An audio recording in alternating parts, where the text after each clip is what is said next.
زبردست ہستیوں کے ساتھ حضرت علی شیر خدا، دنیا کیا جانے مولا علی کرم اللہ تعالی وجہ الکریم وہ شخصیت ہیں۔ او بھائی کچھ لوگ جوانی گزار کے در رسول پہ آئے، کچھ بہاریں دیکھ کے آئے، کچھ بہاریں یہاں دیکھی، کچھ چڑھتی جوانی میں آئے۔ علی المرتضیٰ شیر خدا کہتے ہیں میں نے کوئی جوانی نہیں دیکھی، میں 10 سال کا تھا جب نبی پاک کے قدموں سے لگ گیا تھا، 10 سال کا مینوں عشق لگا سی، کھیڈا کھیڈنی نو تے کھیڈا بھول گئیاں، میں کجل پایا سی یار دے ویکھنے نو، پھر او دی یاد وچ روندیاں ہی ڈل گئیاں۔ حیدر شاہ اس گلی کدے نہ رول دی، پر ہن تے رول گئیاں۔ حضرت علی شیر خدا، واقعہ کیا ہوا؟ پہلی بات تو یہ کہ رسول پاک نے ان کے گھر میں پرورش پائی۔ حضور علیہ السلام اب جب تھوڑا سا معاملات بہتر ہوئے، سرکار کا نکاح ہو گیا، حضرت خدیجہ الکبریٰ کے پاس تشریف لے گئے، قحط آ گیا مکہ مکرمہ میں، غربت آ گئی۔ نبی پاک صلی اللہ علیہ وسلم اپنے چچا حضرت عباس کے پاس گئے، کشانی کا عالم ہے، حالات دیگرگوں ہیں، اور جناب ابو طالب پر بوجھ بڑا ہے، چلو چل کے ان کا بوجھ بٹائیں، چلو کہا ٹھیک ہے چلو، ان کا ایک بیٹا لے آتے ہیں، ان کے بچے زیادہ ہیں، ہم خدمت کریں گے اپنے چچا زاد بھائیوں کی، اپنے گھر میں رکھیں گے، بوجھ بٹ جائے گا۔ حضرت عباس کہتے ہیں رسول پاک مجھے ساتھ لے کے گئے، ہم نے جا کے جناب ابو طالب سے بات کی تو خوشی خوشی کہنے لگے لے جاؤ جس کو دل کرے لے جاؤ۔ تو حضرت عباس کہتے ہیں میں نے حضور سے کہا جس کا آپ کو دل کرے آپ لے جائیں، دوسرا میں لے جاتا ہوں۔ تو حضور نے فرمایا آپ کا کیا خیال ہے میں کس کو لے کے جاؤں گا؟ تو حضرت عباس کہنے لگے ساری دنیا کو پتا ہے آپ علی کو لے کے جائیں گے، یہ زمانہ جانتا ہے، بچپن کا پیار ہے، کن فیکون تے کل دی گل ہے، اب ہم پہلا پریت رلائی۔ فرمایا ہمیں پتہ ہے آپ کس کو لے کے جائیں گے، حضور سید عالم صلی اللہ علیہ وسلم۔ روایت میں لفظ بڑے پیارے ہیں، اللہ کرے آپ کو لطف آئے اس بات کا، لفظ بڑے پیارے ہیں۔ حضرت علی کہتے ہیں میرا قد چھوٹا تھا اور میں بچہ تھا، ابھی 7-8 سال عمر تھی، اللہ کے رسول میرے صحن کے اندر گھٹنوں کے بل بیٹھ گئے اور فرمایا علی آجا یار سینے سے لگ جا۔ تو حضرت علی کہتے ہیں میں دوڑ کے گیا، میں نے جا کے سینہ رسول اللہ کے سینے سے لگایا۔ حضرت علی فرماتے ہیں یہ میرا مقام ہے، 8 سال کی عمر میں سینہ لگایا تھا، اور جب رسول اللہ کو قبر میں اتارا پھر بھی میرا ہی سینہ مصطفیٰ کے سینے سے لگا ہوا، میرا ہی سینہ لگا ہوا تھا حضور کے سینے۔ میاں صاحب نے کہا تھا پانی پرن سہیلیاں رنگا رنگ کڑے، اسی پریا اس دا جانیے جس دا توڑ چڑے۔ فرماتے ہیں میرا ہی سینہ لگا، حضور گھر لے آئے۔ مولا علی شیر خدا فرماتے حضور نے اعلان نبوت کیا تو میں ابھی چھوٹا بچہ تھا، 9-10 سال عمر تھی۔ ایک دن میں نے حضور کو دیکھا، یہاں تو حضرت علی کا نام لینے والوں نے پکی پڑھ لی ہے نا، پکی پڑھی ہوئی ہے، سارے ہی اللہ خیر کرے مجذوب ہو گئے، روٹی زمین پہ کھاتے ہیں، نمازیں عرش پہ پڑھتے ہیں، وہ باقی سارے کام دنیا داری کے کرتے ہیں، نماز کی دفعہ مجذوب ہو جاتے ہیں، باقی ہر چیز کی ہوش ہے، صرف انہیں نماز روزے کی ہوش نہیں۔ مولا علی شیر خدا متاثر کس چیز سے ہوئے؟ آپ کہتے ہیں میں اسلام کی کس چیز سے متاثر ہوا؟ فرماتے ہیں نبی پاک صلی اللہ علیہ وسلم نے اعلان نبوت کیا، میں بچہ تھا، ایک دن میں نے حضرت خدیجہ الکبریٰ کو اور نبی پاک کو نماز پڑھتے دیکھا۔ نماز کب فرض ہوئی؟ تو یہ وہ حضور کون سی نماز پڑھ رہے تھے؟ ہم تو فرض ہونے کے بعد نہیں پڑھ رہے، اور رسول پاک فرض ہونے سے پہلے نماز ادا فرما رہے، فرض ہونے سے پہلے۔ اور حضرت علی کا میں نے قول سنایا تھا، مولا علی شیر خدا کہتے ہیں میں نے دعا کی ہے خدا بندہ مجھے جنت میں بھی نماز کی توفیق دینا، جہاں نماز نہ ہو میرا تو وہاں دل ہی نہیں لگتا۔ حضرت شیر خدا کرم اللہ تعالی وجہ الکریم ارشاد فرماتے ہیں حضرت خدیجہ الکبریٰ حضور کے ساتھ نماز پڑھ رہی تھی، اللہ اکبر کہا، پھر گردن جھکائی، دیر تک کھڑے رہے، پھر رکوع کیا، پھر سر سجدے میں رکھا تو دیر ہو گئی۔ کہتے میں بچہ تھا، غور سے دیکھتا رہا، غور سے دیکھتا رہا۔ جب حضور فارغ ہوئے تو میں نے کہا اے محمد ابن عبداللہ صلی اللہ، اے میرے معزز بھائی یہ آپ کیا کر رہے تھے؟ تو حضور نے فرمایا میں اس رب کی نماز پڑھ رہا تھا جس کا میں رسول بن کے آیا ہوں، اس رب کی نماز پڑھ رہا تھا جس کا میں رسول بن کے آیا ہوں۔ تو حضرت علی کہنے لگے مجھے بڑی پسند آئی ہے، میں نے بھی پڑھنی ہے۔ مجھے کیا پسند آئی ہے؟ چلو سارے بولو بھلا کیا پسند آئی ہے؟ کیا پسند آئی ہے جی؟ دعا کرے سارے مسلمانوں کو نماز پسند آ جائے، آمین تو کہنا، سب کو نماز پسند آ جائے۔ اللہ کرے اوپر جتنی مائیں بہنیں بیٹھی ہیں سب کو نماز پسند آ جائے، اور اپنے بچوں کو بھی وہ نماز کا عادی بنا دیں۔ نبی کریم سید عالم نور مجسم صلی اللہ علیہ وسلم سے حضرت علی کہنے لگے کہ حضور مجھے پسند آئی ہے، میں نے بھی پڑھنی ہے۔ کیا؟ نماز۔ حضور نے فرمایا کلمہ پڑھ، تو بھی نماز پڑھنی شروع کر دے۔ اور پھر چپکے سے حضور نے کان میں کہا، فرمایا اپنے ابا جی سے مشورہ کر لے کلمہ پڑھتے وقت، مشورہ کر لے۔ جناب علی کہتے ہیں میں گیا جناب ابو طالب کے پاس، میں نے کہا میں نے کلمہ پڑھنا ہے، تو کہتے ہیں جناب ابو طالب کہنے لگے بیٹا تیرے حق میں سب سے بہتر وہی ہے جو محمد عربی فرمائیں گے، وہ تیرے حق میں سب سے بہتر ہے، اس لیے کہ وہ مجھ سے زیادہ تجھ سے محبت کرتے ہیں، جو کہے کرتا جا۔ حضرت علی کہتے ہیں 10 سال کی عمر میں کلمہ پڑھا۔ اللہ پاک نے فرمایا وانذر عشیرتک الاقربین، محبوب اپنے قریبی رشتہ داروں کو ڈرائے، قریبیوں کو ڈرائے، قریبی رشتہ داروں کو دین کی دعوت دیں۔ قریبی ذرا مشکل سے مانتے، نیڑے رہنے والوں کو قدر ذرا تھوڑی ہوتی ہے، یہ ذرا مشکل سے مانتے۔ حضرت علی کہتے میری نبی پاک نے ڈیوٹی لگائی، فرمایا علی جا ساری برادری کو بلا کے لا۔ آپ فرماتے ہیں 10-11 سال کا مبلغ گلیوں میں پھرنے لگا، 10-11 سال کا مبلغ، یہ دیکھیں کہاں دوستی کا آغاز ہوتا ہے۔ کہتے ہیں میں پہلے دن نکلا اپنے رسول کے کہنے پر، میں 10-11 سال کی عمر میں دین کے لیے نکلا، اور پھر وہ 10 سال میں نکلے تو بدر سے لے کر احد تک، حنین سے لے کر خیبر تک، اور مدینے سے لے کر کوفے کی جامع مسجد کی شہادت تک جناب علی دین کے لیے نکلے ہی رہے۔ فرماتے ہیں 10-11 سال کی عمر میں نکلا، میں نے ابو سفیان کو کہا، ابو لہب کو دعوت دی، میں نے ابو جہل کو بلایا، عتبہ کو، عتیبہ کو، ولید کو، میں نے عباس کو، حمزہ کو، کہتے میں تمام کو، قریش کو دعوت دی حضور کے گھر میں۔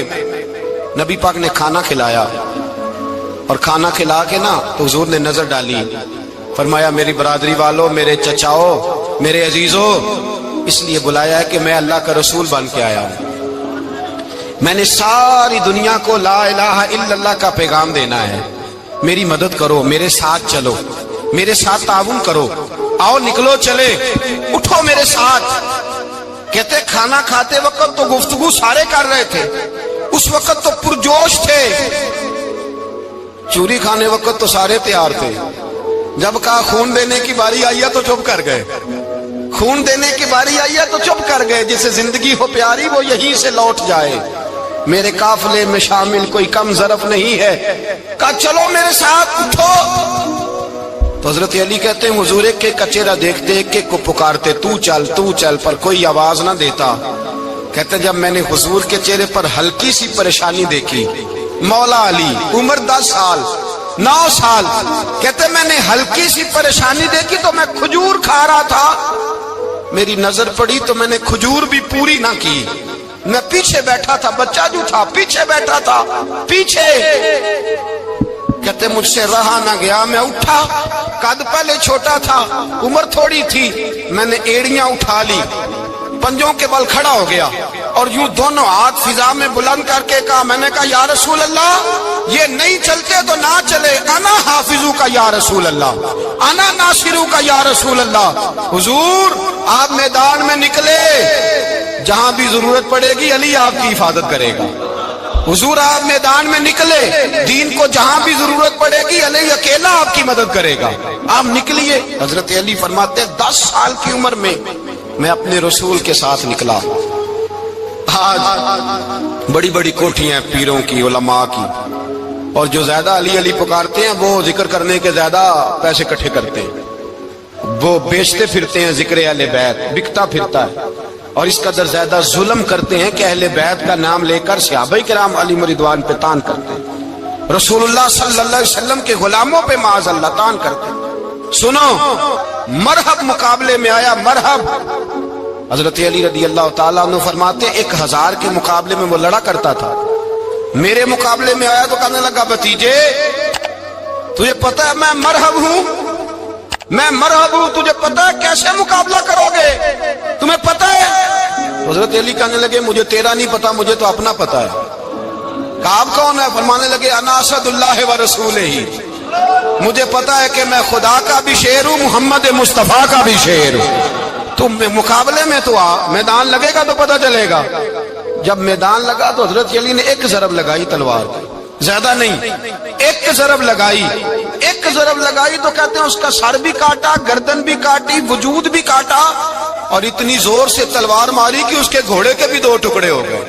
حضور نے کیا فرمایا؟ علی کی تلوار کا ایک وار دان میں، ایک وار علی کی تلوار کا، فرمایا 2 جہاں میں اگر سارے لوگ نفلی عبادتیں کرے تو علی کو اللہ پھر بھی زیادہ درجہ عطا فرمائے گا۔ ساری دنیا کی عبادتوں سے زیادہ درجہ لے گیا ایک تلوار چلا کے، ایک تلوار چلا کے۔ اور جب خیبر کا دن آیا، کئی دفعہ صحابہ کہے فتح نہیں ہوگی، میرے رسول نے فرمایا سویرے میں جھنڈا دوں گا اور جس کو دوں گا اسے اللہ فتح دے گا۔ حضرت سیدنا ابو ہریرہ کہتے ہیں میں نے کان میں پوچھا، میں نے کہا حضور وہ کون ہے جس کو آپ جھنڈا دیں گے؟ چلے مجھے کان میں بتا دے وہ کون ہے۔ تو حضور نے فرمایا اس کا تعارف یہ ہے کہ وہ خدا سے بھی پیار کرتا ہے، محمد مصطفیٰ سے بھی پیار کرتا ہے۔ حضور کوئی ایک تعارف اور، تو حضور نے فرمایا خدا رسول بھی اس سے بڑا پیار کرتے ہیں۔ حضرت علی، صحابہ کہتے ہیں سارے منتظر رہے۔ حضرت عمر کہتے ہیں میں سویا ہی نہیں ساری رات کہ میرے ہاتھ جھنڈا آنے والا، سویرے مجھے ملے گی فتح کی نوید اور خوشخبری۔ فرماتے ہیں میں سویا ہی نہیں۔ تو حضرت علی سے پوچھا آپ کدھر تھے؟ جناب علی شیر خدا رضی اللہ تعالیٰ عنہ فرماتے ہیں میں تو اپنے کمرے میں سو رہا تھا، میری تو آنکھوں میں تکلیف تھی، میں سویا ہوا تھا، پتہ کیا بنا، کوئی آیا لے کے چلا گیا، کوئی عمر بھر بھی نہ پا سکا۔ میرے مولا تجھ سے گلا نہیں، یہ تو اپنا اپنا نصیب۔ حضور سید عالم صلی اللہ علیہ وسلم نے فرمایا این علی ابن ابی طالب، علی ابن ابی طالب کو بلاؤ۔ حضرت علی رضی اللہ تعالیٰ عنہ آئے تو آنکھوں کے اوپر ہاتھ رکھے ہوئے کہ یا رسول اللہ میری آنکھوں میں درد ہے۔ فرمایا ہاتھ پیچھے کر، اللہ نے تیرے ہاتھ پہ فتح لکھ دی ہے، پیچھے کر ہاتھ۔ حضرت علی کہتے ہیں حضور نے لعاب دہن لگایا میری آنکھوں پہ، مجھے پہلے سے بھی زیادہ بہتر نظر آنا شروع ہو گیا۔ حضرت علی شیر خدا، ایک ہاتھ میں تلوار، ایک ہاتھ میں 40 گز اونچا تھا خیبر کا دروازہ، 40 گز چوڑا تھا۔ حضرت علی شیر خدا کہتے ہیں میں اللہ اکبر کے نعرے لگاتا میدان میں گیا، اللہ اکبر کے نعرے۔ میں رسول اللہ کا بھیجا گیا تو میں شان سے گیا کہ میں نے سیدھے ہاتھ میں تلوار تھی، الٹے ہاتھ سے پکڑ کے میں نے 2-3 دفعہ دروازے کو ہلایا اور اللہ اکبر کہہ کہ جب میں نے پھینکا تو 40 گز دور جا کے گرا، 40۔ حضرت علی نے نا کوفے میں دعوت کی لوگوں کی، جب آپ امیر المومنین تھے، دعوت کی، سب لوگ آئے۔ ایک نوجوان آیا جس نے شورا سنا تھا پر حضرت علی کو دیکھا نہیں تھا، اور حضور نے فرمایا نظر الی وجہ علی عبادہ، میرے علی کا چہرہ دیکھنا بھی عبادت ہے۔ تو ایک صحابی نے کہا حضور جو نہ دیکھ سکے، فرمایا ذکر علی عبادہ، ان کے لیے علی کا ذکر کرنا عبادت ہے، علی کا تذکرہ کرنا بھی ان کے لیے عبادت۔ حضرت علی کو دیکھا نہیں تھا۔ جوان کہتا جب میں آیا نا، میں نے لوگوں سے پوچھا وہ بوڑھے مولا علی کدھر ہے جنہوں نے خیبر کا دروازہ توڑا تھا، بڑی شہرت ہے، کدھر ہے؟ کہتے حضرت علی صاحب نے بیٹھے تھے، مجھے کسی نے کہا وہ بیٹھے ہوئے۔ میں گیا تو حضرت علی اخروٹ کھا رہے تھے، تو پورا زور لگا رہے ہیں تو اخروٹ کوئی نہیں ٹوٹتا، پورا زور 2-3 دفعہ، کبھی اس دانت میں کبھی اس دانت میں، ٹوٹتا ہی نہیں۔ کہتے میں ہنسنے لگا تو حضرت علی نے مجھے پاس بلایا، کہا بیٹے ادھر آ۔ تو میں گیا تو کہنے لگے کیا سوچ رہا ہے؟ کہتے میں ڈر گیا۔ میں نے کہا حضور کچھ بھی نہیں۔ لیکن نہیں جو سوچ رہا تھا تو بتا۔ میں نے کہا نہیں کچھ نہیں۔ فرمانے لگے میں بتاؤں تو کیا سوچ رہا تھا؟ بتاؤں؟ کہ حضور بتائیے۔ آپ فرمانے لگے تو سوچ رہا تھا بابے سے اخروٹ تو ٹوٹتا نہیں، خیبر کیسے توڑ دیا تھا؟ تو سوچ رہا تھا کہ اس سے اخروٹ تو ٹوٹتا نہیں تو خیبر کیسے توڑا تھا؟ فرماتے ہیں میں نے کہا میں یہی سوچ رہا تھا۔ یہ جب عرض کیا نا تو فرماتے ہیں شیر خدا کا رنگ ہی بدل گیا، پہلے مسکرا رہے تھے پھر انداز بدل گیا۔ انہوں نے اپنے منہ سے وہ جو خروٹ لگا تھا جھاڑا، ہاتھ منہ جھاڑے، امامہ سیدھا کیا اور فرماتے ہیں شیر خدا بن کے بیٹھ گئے۔ کہنے لگے بیٹے اخروٹ کو چھوڑ، کوئی خیبر آ تو لا، میں ابھی بھی توڑنے کو تیار ہوں۔ خیبر کوئی ہے تو لا، میں ابھی بھی توڑنے کو۔ دیواریں ہلتی رہتی ہیں اور در کانپ جاتا ہے، علی کا نام سن کے اب بھی خیبر کانپ جاتا ہے۔ میں تو اس کو چھوڑ اخروٹ کو تو لا۔ کہتے ہیں میں نے کیفیت دیکھی تو حضرت علی کا تو رنگ ہی بدل گیا۔ میں نے کہا واقعہ یہ توڑ ڈالیں گے، یہ خیبر آج بھی یہ توڑ ڈالیں گے، کیفیت ہی بدل گئی۔ فرماتے ہیں شیر خدا مسکرائے، کہنے لگے بیٹا ڈرنا، مسئلہ سمجھ۔ کہا حضور کیا ہے؟ آپ فرمانے لگے اخروٹ میں جسم کی قوت سے توڑ رہا ہوں، اور خیبر میں نے اپنے ایمان کی قوت سے توڑا تھا۔ میرے ایمان میں آج بھی بڑی قوت ہے، آج بھی اگر کفر للکارے گا، آج بھی اگر دین کا دشمن للکارے گا، علی کا جذبہ جہاد آج بھی بڑا جوان ہے، غیرت ایمانی آج بھی بڑی، دین کے ساتھ وفا کا رشتہ آج بھی بڑا میرا جوان ہے۔ تو بتا کوئی خیبر توڑنا ہے تو حضرت علی شیر خدا، ہر جگہ قربانی حضرت علی کی۔ جب مدینے میں نا حضور نے سب کو انصار اور مہاجرین کو بھائی بھائی بنا دیا تو حضرت علی چپ کر کے کھڑے ہیں۔ حضور نے فرمایا کیا سوچ رہے ہو؟ کہا حضور مجھے بھی تو کسی کا بھائی بنائے نا۔ حضور نے فرمایا انت اخی فی الدنیا والآخرہ، تو دنیا میں بھی میرا بھائی ہے، آخرت میں بھی میرا بھائی ہے۔ امام راضی نے لکھی ہے ایک بات، بڑی عجیب بات لکھی۔ امام راضی کہتے ہیں زمین پہ نبی پاک نے حضرت علی کو بھائی بنایا تھا تو آسمانوں پہ جبریل امین نے حضرت میکائیل کو بھائی بنا لیا۔ تو رب کریم نے پوچھا کیوں بھائی بن گئے ہو؟ کہا تیرے محبوب کا جلوہ دیکھ کے بن گئے۔ جس رات نبی پاک صلی اللہ علیہ وسلم ہجرت کر کے آئے نا، ایک کو حضور نے ساتھ لے لیا، امیر المومنین حضرت ابو بکر صدیق۔ ابو بکر دا پہلا نمبر کس کا ہے؟ دوسرا، تیسرا، چوتھا۔ یہ سبق بچوں کو یاد کرائیں۔ اب ہمارے لوگ مسئلے بھی قوالوں سے پوچھنے لگ گئے، فتویٰ بھی قوال کا چلتا ہے، اللہ ہی خیر کرے۔ حضرت ابو بکر صدیق کو حضور نے ساتھ لے لیا ہجرت کی رات، اور مولا علی شیر خدا کو بستر پہ سلایا۔ رستے میں بھی بڑا خطرہ تھا، پر بستر پہ اس سے زیادہ خطرہ تھا، اس لیے کہ جب چادر میں لپٹا ہوا کوئی شخص ہے تو کسی کو کیا پتا کون ہے، اگر آ کے وہ پردہ نہ ہٹاتے ایسے ہی قتل کر دیتے تو کیا پرسان حال ہوتا، کچھ بھی نہ ہوتا۔ امام راضی کہتے ہیں رب کریم نے فرمایا جبرائیل میکائیل تم دونوں کہتے تھے ہم بھی بھائی بھائی بن گئے ہیں، بتاؤ تم میں سے کوئی ایک دوسرے پہ جان قربان کرے گا جان؟ فرشتے خاموش ہو گئے تو رب نے فرمایا اب نیچے ذرا جلوے تو دیکھو، علی میرے رسول پہ جان قربان کر رہا ہے، جاؤ دیکھو نا جا کے جلوے، تم تو بھائی بھائی بنے تھے۔ فرشتے عرض کرنے لگے مولا ہماری ڈیوٹی کیا ہے؟ فرمایا اب تمہاری ڈیوٹی یہ ہے کہ تم جاؤ زمین پہ 2 تلواریں لے لو اور علی کی چارپائی کے اوپر کھڑے ہو جاؤ، اس نے میرے مصطفیٰ پہ جان قربان کی ہے، اس کی جان کی حفاظت کرو۔ وہاں کھڑے ہو جاؤ۔ فرشتے بھی کرتے ہیں تعظیم میری، فدا ہو کہ ان پر یہ عزت ملی ہے۔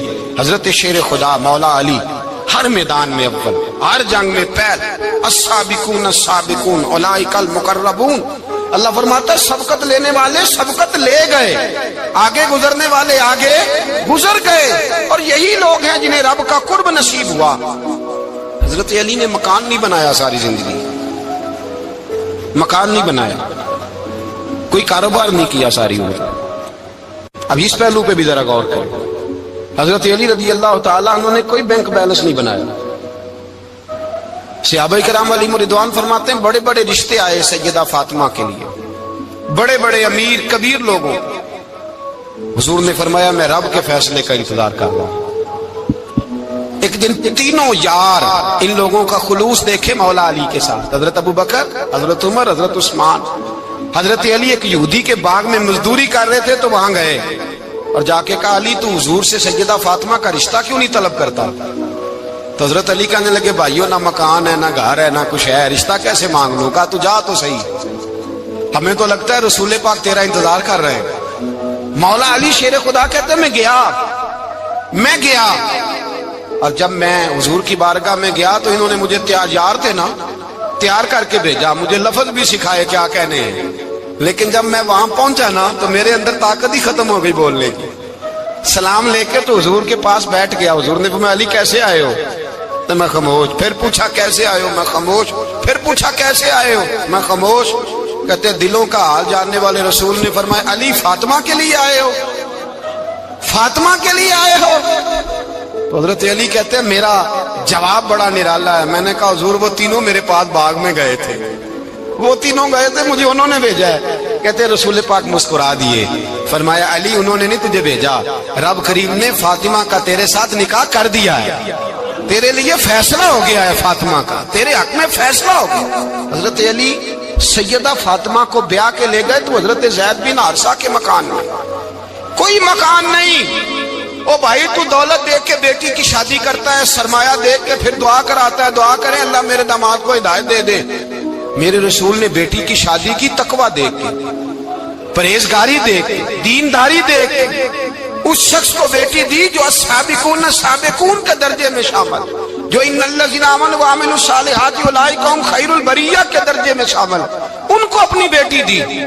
حضرت علی شیر خدا رضی اللہ تعالیٰ عنہ فرماتے ہیں کہ سیدہ فاطمہ الزہرا کو میں بیاہ کے لایا، سارے گھر کے کام حضرت فاطمہ نے کیے، میں مزدوری کرتا 2 گھنٹہ یا 1.5 گھنٹہ، زور سے عصر کے درمیان کام کرتے، 2 کلو کھجوریں ملی تو مولا علی نے اٹھا کے اپنی کمر پہ رکھی، باغ کا مالک کہنے لگا علی تھوڑا کام اور کر لو، فرمایا 2 کلو ہو گئیں بڑی ہیں، 1 کلو میرے بچے کھائیں گے، 1 کلو مدینے کے غریب بچے کھائیں گے۔ تو کہا علی کل کیا کرو گے؟ فرمایا کل جو رب زندگی دے گا وہ روزی بھی دے گا۔ تو بندہ مشورہ دینے لگا، مشورہ بھی ہوتا ہے نا قریب سے، مشوروں والے بھی بڑی خرابی کرتے ہیں اللہ ماشاءاللہ۔ کہا علی جائز پیسے تو کٹھے کر لینے چاہیے، کیا حرج ہے، جائز کٹھے کر لیں۔ تو شیر خدا نے ایک جملہ کہا پر شیروں جیسا کہہ دیا۔ حضرت علی فرمانے لگے مال حرام ہو تو عذاب ہوتا ہے، حلال ہو تو حساب ہوتا ہے، لہذا نہ میں عذاب والا کام کرتا ہوں نہ حساب والا کام کرتا ہوں، میں کٹھے ہی نہیں کرتا، نہ بندہ حساب کے چکر میں پڑے نہ عذاب کے چکر میں پڑے، میں اس رستے جاتا ہی نہیں۔ مولا کائنات شیر خدا۔ اور بھائی حضرت سیدنا ابو ہریرہ رضی اللہ تعالیٰ عنہ فرماتے ہیں میں جب اس بات کو یاد کرتا ہوں تو آج بھی رو پڑتا ہوں۔ کون سی بات؟ فرمانے لگے میں کوفے کے بازار سے گزر رہا تھا تو مولا علی شیر خدا کوفے کے چوک میں کھڑے تھے اور ہاتھ میں زرہ پکڑی ہوئی تھی، وہ والی زرہ جو بدر میں بھی ان کے پاس تھی، وہ والی زرہ جو احد، حنین، خندق اور خیبر میں بھی ان کے پاس تھی، زرہ پکڑی حضرت علی نے اور شیر خدا کہہ رہے ہوں بھائیو میری زرہ خرید لو، میری زرہ۔ امیر المومنین ہے اس وقت، امیر وقت ہے، بادشاہ ہے کوفے کے بازار میں، او بھائی میری زرہ خرید لو۔ یہ بڑی نسبت والی ہے، بدر احد حنین میں میرے ساتھ رہی۔ اور شیر خدا فرماتے کیا ہیں؟ فرماتے ہیں جب علی نے یہ لفظ کہے تو میری چیخیں نکل گئی۔ حضرت علی فرمانے لگے اگر میرے پاس نیا تامد خریدنے کے پیسے ہوتے تو میں اسے کبھی نہ بیچتا، نیا تامد خریدنے کے پیسے ہوتے تو میں کبھی نہ بیچتا۔ حضرت علی رضی اللہ تعالیٰ عنہ نے وہ زندگی گزاری، با پردہ، پرہیزگاری، درویشی، سادگی، ساری زندگی کسی کا شکوہ نہیں کیا مولا علی نے، بلکہ اعلیٰ حضرت فاضل بریلوی رحمۃ اللہ علیہ کے خلیفہ مولانا ظفر الدین بہاری، انہوں نے ایک عجیب بات لکھی ہے، کہتے ہیں حضور معراج پہ گئے تو وہاں سے ایک جبہ لائے، ایک کمرے میں داخل ہوئے، جنت کے کمرے میں صندوق کھولا سرکار نے، ایک جبہ نکلا تو کہا اللہ میں لے جاؤں؟ تو رب کریم نے فرمایا بھی مجھے پتا ہے تو لے کے جائے گا پر پہننے گا نہیں، کسی نہ کسی غلام کو دے دے گا۔ کہا مولا وہ تو پھر تیرا فضل ہے۔ رب کریم نے فرمایا محبوب اسے دینا جو میرے راز تک پہنچ جائے، اس کو دینا جو میرے راز تک پہنچے۔ حضور جبہ لے کے آئے۔ علامہ بہاری علیہ رحمہ لکھتے ہیں کہ نبی پاک صلی اللہ علیہ وسلم نے حضرت ابوبکر صدیق کو بلایا، فرمایا جبہ بڑی برکت والا ہے، اسے پہن کر بڑی برکت ملے گی، اگر میں تجھے دے دوں یہ جبہ، اگر تجھے دے دوں تو کیا کرے گا؟ تو حضرت ابوبکر کہنے لگے حضور ساری دنیا میں سچ پھیلا دوں گا۔ حضور نے فرمایا نہیں تو اللہ کے راز تک نہیں پہنچا۔ حضرت عمر کو بلایا، کہا فاروق اعظم اگر آپ کو دے دوں تو کہا حضور عدل سے بھر دوں گا ساری کائنات۔ فرمایا بات تیری ٹھیک ہے پر راز الہی تک نہیں پہنچا۔ عثمان اگر تمہیں دوں تو جناب عثمان غنی رضی اللہ تعالیٰ عنہ عرض کرنے لگے حضور اگر مجھے ملا تو میں حیا کی چھاؤں کر دوں گا، ہر جوان ہر بچی کے لیے حیا کے فیصلے کروں گا اللہ تعالیٰ کی دی ہوئی طاقت سے۔ حضور نے فرمایا بات تیری بڑی خوب ہے پر تو مراد تک نہیں پہنچا۔ میرے رسول نے مولا علی کو بلایا، پاس بٹھایا، فرمایا علی اگر یہ جبہ تجھے دوں تو کیا کرے گا؟ حضرت علی نے آنکھ کھول کے حضور کا چہرہ دیکھا، عرض کرنے لگے محبوبہ اگر مجھے مل گیا تو میں اللہ کی مخلوق کی پردہ پوشی کروں گا، میں رب کی مخلوق کی میں پردے ڈالوں گا مخلوق کے عیبوں پر، میں چھپاؤں گا اس جبے کی برکت سے۔ حضور کی آنکھوں میں آنسو آئے، فرمایا تو رب کے راز تک پہنچا ہے، جبہ تیرا ہی بنتا ہے، تو پہنچا ہے اللہ کے راز تک۔ میرے حبیب کریم سید عالم صلی اللہ علیہ وسلم کی خدمت میں کچھ لوگ آئے کہ حضور علی نے سختی کی ہے ہم پر، شیر خدا نے سختی کی ہے، بعض جنگ کے موقع پر کہیں سپہ سالار بنے ہوں گے یا جو معاملہ تھا، سختی کی ہے۔ کہتے ہیں حضور کی بارگاہ میں لفظ کہے تو نبی پاک ناراض ہو گئے۔ فرمایا تمہیں پتہ ہے علی کون ہے؟ حضور کون ہے؟ فرمایا علی منی وانا من العلی، علی مجھ سے ہے میں علی میں سے ہوں، علی مجھ سے ہے اور میں علی میں سے ہوں، تمہیں اس کا پتہ ہے؟ میرے حبیب پاک سید عالم صلی اللہ علیہ وسلم نے بڑا پیار۔ اب یہاں علی علی کہنے والے ایک تو وہ طبقہ ہے ملنگوں کا جن کا میں نے رونا شروع میں رویا ہے اور ہم روتے ہی رہتے ہیں، اللہ کرے ان لوگوں کا صفایا مہلت دیتا ہے۔ 500 سال تک فرعون کو مہلت دی۔ کتنے؟ یہاں جو 5 سال حکومت کر لیتا ہے وہ کہتا ہے سب سے قابل میں ہی ہوں، مجھے مہلت جو ملی ہوئی ہے۔ 500 سال مہلت دی اللہ تعالیٰ نے، اور فرعون کی قوم پر پتہ عذاب کس طرح کے آئے تھے؟ ٹڈیاں مسلط کر دی اللہ نے۔ یہ گھومتی نہیں چھوٹی سی، ہم اپنی زبان میں اس کو کچھ لوگ مختلف ناموں سے یاد کرتے ہیں، کوئی مکڑی کہتا ہے، کوئی کچھ کہتا ہے، مسلط کر دی، جاتی نہیں۔ ان پر بنی اسرائیل کے ان مقابل جو فرعون کی قوم تھی ان پر الزام اس طرح کا عذاب آیا کہ مینڈک مسلط کر دی اللہ تعالیٰ۔ برتن کھولتے تھے اندر مینڈک نکلتا تھا، دنیا کی ہر دوائی استعمال کرتے تھے لیکن مینڈک نکل آتا تھا۔ تھوڑا سا سمجھا کرے چیزوں، ہمارے رنگ نہیں زیادہ گورے کہ ہم پر عذاب نہیں آتا، کوئی بہت زیادہ اللہ تعالیٰ معاف فرمائے دولت نہیں جمع کرا بیٹھے شاہی خزانے میں کہ ہم سے پوچھا نہیں جائے۔ یہ مہلت ہے، مہلت کو مہلت سمجھو، پھر جب پکڑ آتی ہے نا اللہ کریم کی، میں نے دیکھا ہے کروڑوں روپیہ، 6 اولادیں،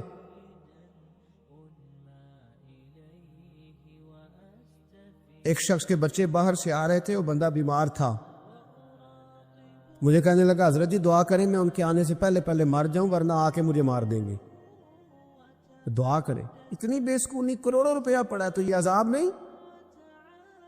کوئی ضروری ہے کہ پتھر ہی برسیں گے تو سمجھ آئے گی؟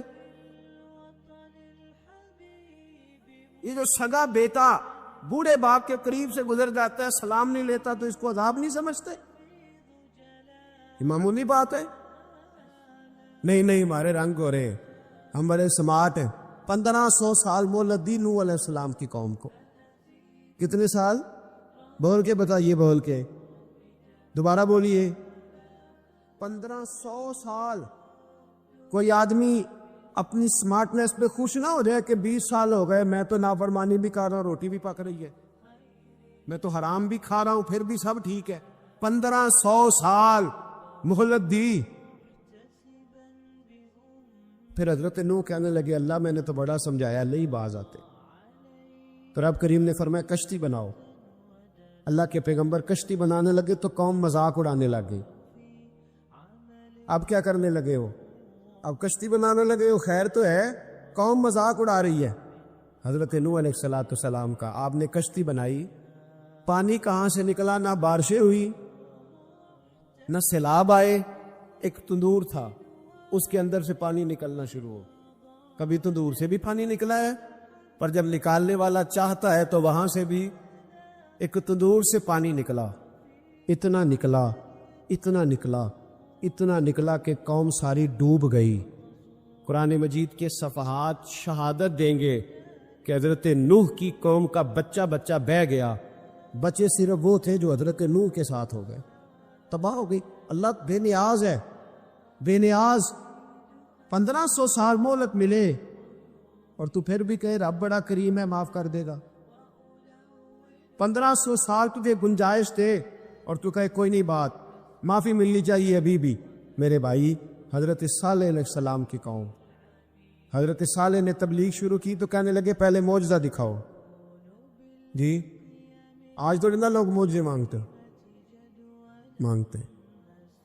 آج بھی لوگ کرامتے اور معجزے، اللہ معاف کرے، جو چیزیں معجزہ تو ہو نہیں نہ سکتا، لیکن آج بھی لوگ، آپ یقین کریں کہتے ہیں یہ بڑی نمازیں پڑھتا ہے تو پھر بخشا کیوں نہیں گیا، پھر کیوں نہیں منو سلوا کیوں نہیں اترا اس پر، پھر میں بھی اسی طرح ہی ہوں، کیا اس کے اندر خوبی آ گئی؟ مولوی بھی ویسے ہی ہے، صوفی بھی ویسے ہی ہے، لوگ مان نہیں رہے، وہ دلیلیں مان نہیں رہے، ابھی بھی لوگ بحث نہیں کرتے، کیا فرق آ جائے؟ ابھی ویسے ہی ہیں سارے۔ اللہ تعالیٰ سے ڈرنا چاہیے، ہمیں سامنے والے کی طرف دیکھ کر صحیح ہونے کا حکم نہیں ہے، ہمیں اپنی اصلاح کا حکم ہے، اپنی طرف دیکھ کے اپنے آپ کو ٹھیک کرنے کا۔ الزام لگا کے گزر جانا اس کا کوئی مطلب؟ سنو اور یاد رکھو، حضرت صالح علیہ السلام سے کہنے لگے پہلے معجزہ دکھائیں، تو حضرت صالح علیہ السلام نے فرمایا اونٹ کہاں سے پیدا ہوتے ہیں؟ کہاں؟ اونٹنی کے بطن سے۔ فرمایا آؤ میں تمہیں پہاڑ کے اندر سے اونٹنی پیدا کر کے دکھاتا ہوں۔ کہاں سے؟ پہاڑ کے اندر سے۔ حضرت نوح ساتھ لے کے گئے تو پہاڑ کے اندر سے اونٹنی نکلی، اور اونٹنی بھی گابن تھی، اس کے پیٹ میں بچہ، اور اونٹنی اتنا دودھ دیتی تھی کہ ساری بستی دودھ پی جاتی تھی، پھر بھی دودھ بچ جایا کرتا تھا۔ لیکن حضرت نوح علیہ السلام نے فرمایا اب تم نے دیکھ تو لیا ہی اسے، یہ جتنا دودھ دے گی روٹی بھی اتنی کھائے گی، ایک دن تم سارے پانی پیو گے، ایک دن یہ سارا پانی پیا کرے گی، ایک دن تم سارے باقی جانوروں کو گھاس کھلاؤ گے، ایک دن یہ اونٹنی، اور اونٹنی کا نام کیا؟ ناقۃ اللہ، اللہ کی اونٹنی۔ کس کی اونٹنی؟ نام کیا ہے؟ اللہ کی، یہ اللہ کی اونٹنی ہے۔ تو حضرت نوح علیہ السلام کی اونٹنی فرمایا اس کی بے ادبی نہ کرنا۔ باز نہیں آئے لوگ، باز نہیں آئے، کہنے لگا جی دودھ دینا تو ٹھیک ہے، پر یہ جو سارا پانی پی جاتی ہے نا یہ صحیح نہیں، یہ جو ساری گھاس کھا جاتی ہے یہ نہیں تھی، دودھ دینا تو ٹھیک ہے پر یہ نہیں صحیح۔ آپ نے فرمایا اسے کچھ نہ کہنا، اللہ کی اونٹنی ہے۔ میں کہا کرتا ہوں ان لوگوں نے ناقۃ اللہ کی بے ادبی کی، حضرت نوح علیہ السلام کی اونٹنی کی ٹانگ